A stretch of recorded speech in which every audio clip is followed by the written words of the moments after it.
Meu nome é Solon, sou estudante da Faculdade de Tecnologia da Unicamp e este é um trabalho para a disciplina SI 405, Análise de Sistemas da Informação 2. Este trabalho é composto pelos estudantes Solon, Oswaldo, Renan e Daniele e tem por objetivo apresentar um pouco sobre refatoração, vantagens, desvantagens, utilização, métodos, enfim. Falaremos um pouco sobre refatoração. E o que é? Basicamente, é um processo onde realizaremos mudanças internas em uns sistemas de software, seja em mudança em quantidade de linhas, classes, divisão, métodos, enfim. São processos realizados no código e que não afetam a estrutura, a funcionalidade do software. Basicamente é isso. E é isso, iremos continuar agora com outros assuntos ainda sobre refatoração. Obrigado. Fala pessoal, tudo bem? Meu nome é Oswaldo e eu vou falar para vocês um pouquinho sobre o processo de refatoração e os problemas que a refatoração resolve.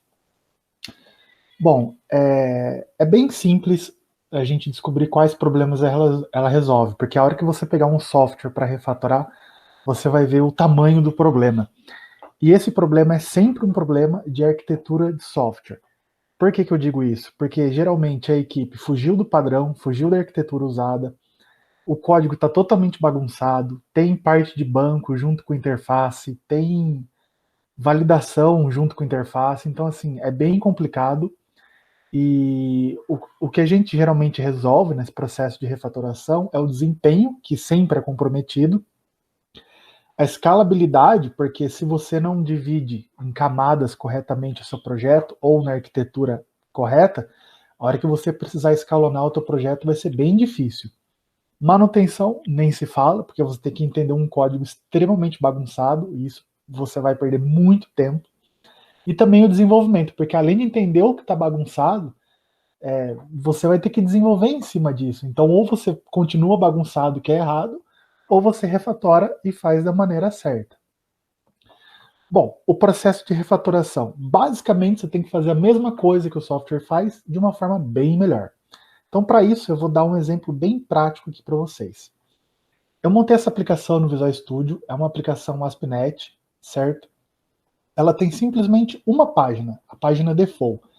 Ela vai ter um título, né, um H1, HTML, e uma descrição, um label que a gente vai colocar o quê? O nome dos integrantes. Da onde? Bom, eu vou rodar aqui para vocês, vocês vão entender. Esses nomes, eu criei um banco de dados com uma única tabela só, que chama membros, e lá tem todos os membros, os 4 membros do grupo. Bom, com o projeto aberto, a gente vê que basicamente é o título e o nome dos 4 integrantes. Só, não tem mais nada, é um projeto bem simples que eu criei. Só que como isso é feito? Beleza, eu vou parar aqui e vou mostrar para vocês. Tem a página default, que eu já comentei anteriormente, e tem a parte de C Sharp, certo? Que aqui é onde a mágica acontece.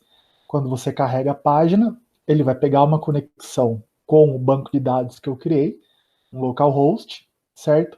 Vai dar um select na tabela de membros, um select asterisco, vai trazer todos os membros, e vai ler. E para cada membro, ele vai adicionar naquele label o RA, o nome e uma quebra de linha, certo? Então, é basicamente isso que o projeto faz. Então, o que a gente faz? A gente refatora esse projeto da seguinte forma.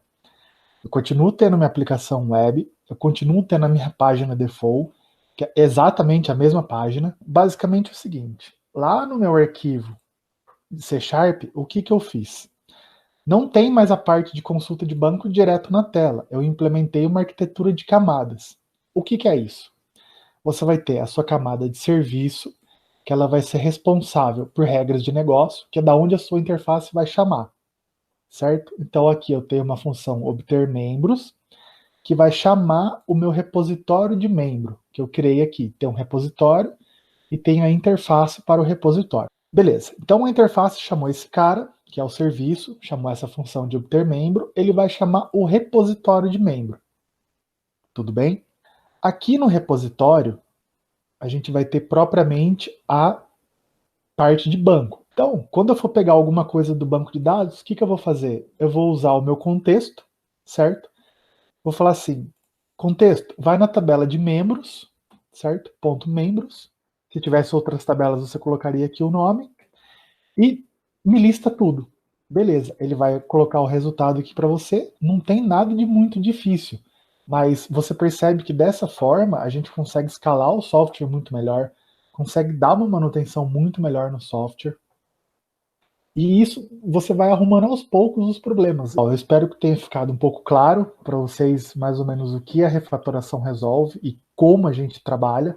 Eu sei que é um exemplo muito sucinto, mas se eu fosse realmente colocar um exemplo da vida real que eu trabalho, a gente levaria aqui pelo menos uma meia hora, uma hora, só para discutir os aspectos a fundo de refatoração. Beleza? Então, valeu, brigadão. Olá, meu nome é Renan. Para esse trabalho de refatoração, estarei falando sobre as vantagens e desvantagens e o relacionamento da refatoração com padrões e antipadrões. Bom, vamos lá. Primeiro de tudo, as vantagens. Melhora o projeto. Sem a refatoração, a estrutura interna de um software geralmente se degrada com as mudanças que ocorrem no decorrer do tempo. Torna o software mais fácil de entender. Ao empregar a refatoração, muito provavelmente pequenos erros e bugs que são recorrentes e comuns serão removidos do código, o que torna muito mais fácil de compreender e manter. Ajuda na identificação de bugs. O desenvolvedor que irá refatorar o código deve conhecê-lo muito bem. Com isso, nessa hora, bugs ficam evidentes. Com a refatoração, indica-se já corrigi-los ali no momento. Codificação mais rápida e objetiva.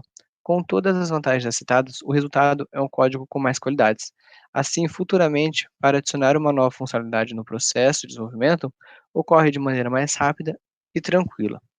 Desvantagens. É muito difícil falar de desvantagens com todas as vantagens já citadas anteriormente, mas a principal delas é a análise que deve ser feita para utilizar a refatoração.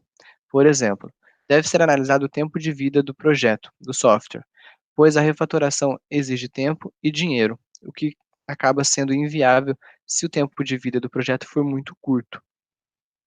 Bom, relacionamento da refatorações com padrões e antipadrões. Primeiro, o que são padrões e antipadrões?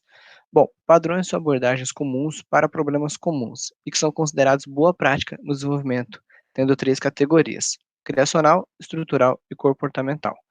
Antipadrões são exatamente o contrário, são determinados padrões no desenvolvimento do software que são considerados práticas ruins de programação.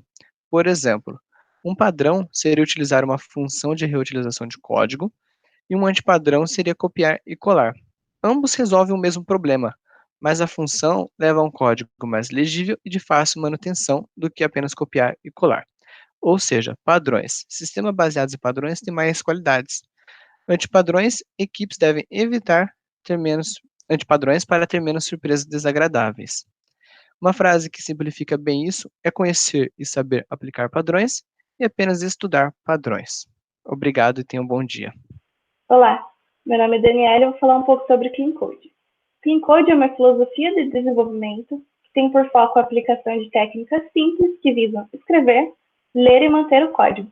Ou seja, a ideia é tornar o desenvolvimento e a manutenção cada vez mais simples, porque um código remendado por muito tempo torna-se praticamente impossível de manter. Logo, o código limpo evita gastos desnecessários com a manutenção e torna o software preparado para novas atualizações e melhorias.